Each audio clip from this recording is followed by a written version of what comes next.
I'm going to talk about finding the best way and making it a habit. Also, I want to talk about how to solve your problems. Once you know you have a problem, we ask ourselves why. Once we know why, we just think about what we want. How to go after our goals is an important thing to understand. We need to see ourselves as already being there. Understand you may not be there yet. We have to think about our goals all the time. You have to take it step by step, and you need to feel good every step of the way. You do have to make it easy to go after your goals. You do have to give up something. And you have to ask questions to yourself and to other people. Let's see if this even works. We need to see ourselves as being the safe driver. If you go out there and say, I'm going to be a terrible driver, you will be. So you have to see yourself as what you want. Understand you may not be there yet. You do have to think about your goal all the time. And this is what mom and dad are saying. Pay attention when you're driving. Now, we can't think about anything all the time. But I'm thinking if you concentrate, if you're thinking about your driving 80% of the time and daydream 20, that's got to be better than daydreaming 80 and concentrating 20. So this is what we're after. It's not always going to happen. Everybody knows step by step. What's that little phrase they have? Just take baby steps. But what you may not know is that you need to feel good every step of the way.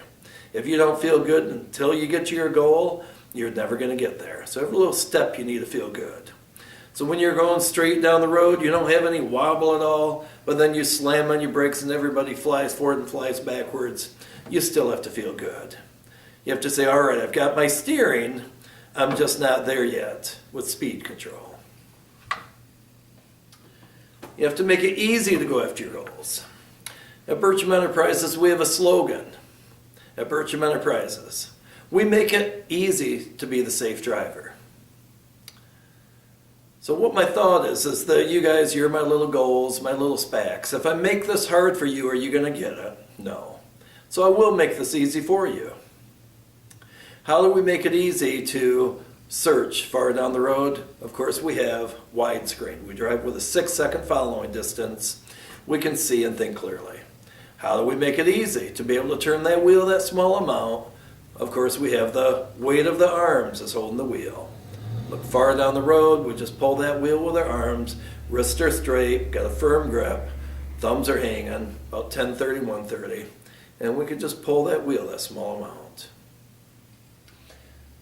You do have to ask questions to yourself and to other people, and you have to give something up.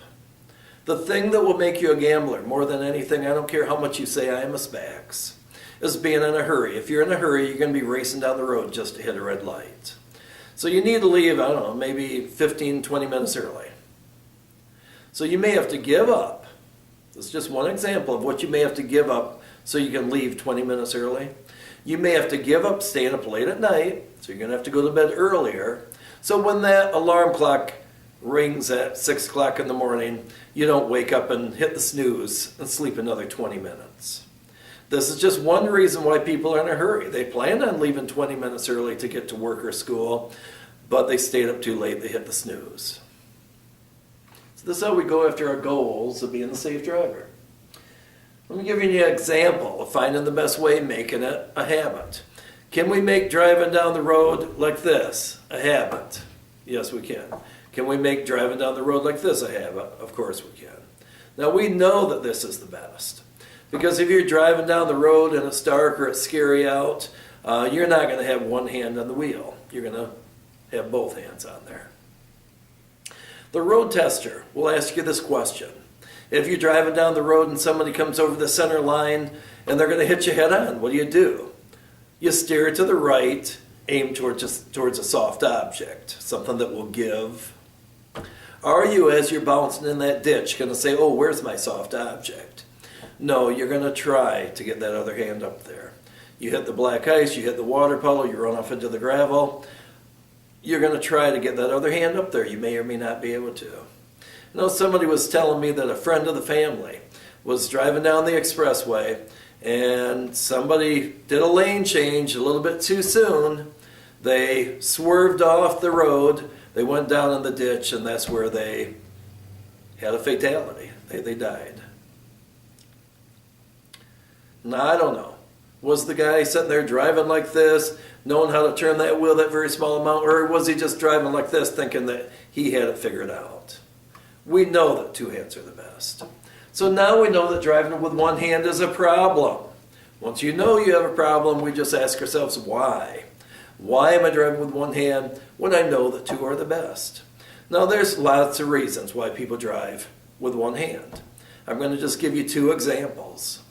They sit there and they say, I'm cool. Well, I don't know what's going on in schools nowadays, but back when I was in school, the cool people were the different people. There was a small group of different people that were the cool people. Look at how everybody's driving. Everybody's doing that. So that means we, SPACs, we're the different people. We're the cool people. You don't like that idea? Here's another one. Sit up straight, put your shoulders back, put your wrist on top of this imaginary steering wheel. Should have a small bend. Slide your hands down to 10-30, 130, grip the wheel firmly, relax your thumbs, drop your arms. Could you hold this here for a long time if you had a steering wheel? Yes. Move your hands out 6 inches, 8, 10, 12. Do you feel that resistance? Could you hold this here for a long time? No. Go and drive with one hand. Oh yeah, there we go, the gamblers. If they got in their car, and they put their shoulders back and they put their arms out, they might be able to touch that steering wheel with their fingertips. They're just too far away. This is why they say, leave me alone, I feel just fine. So what do we want? We want to sit closer to the steering wheel. We want to sit closer to that steering wheel. Now the airbag people say be at least 10 inches from the airbag. This is a measure. This is about 12, 13 inches. We want to understand that it's okay to be different. It's okay to be the better driver, guys, as long as different is better. Are we different? Of course we are. Are we SPACs? Yes. Hope this helps you understand how to go after your goal of being the safe driver and how to solve your problems. If you like this, like and subscribe, and do what you can every day to reduce traffic fatalities.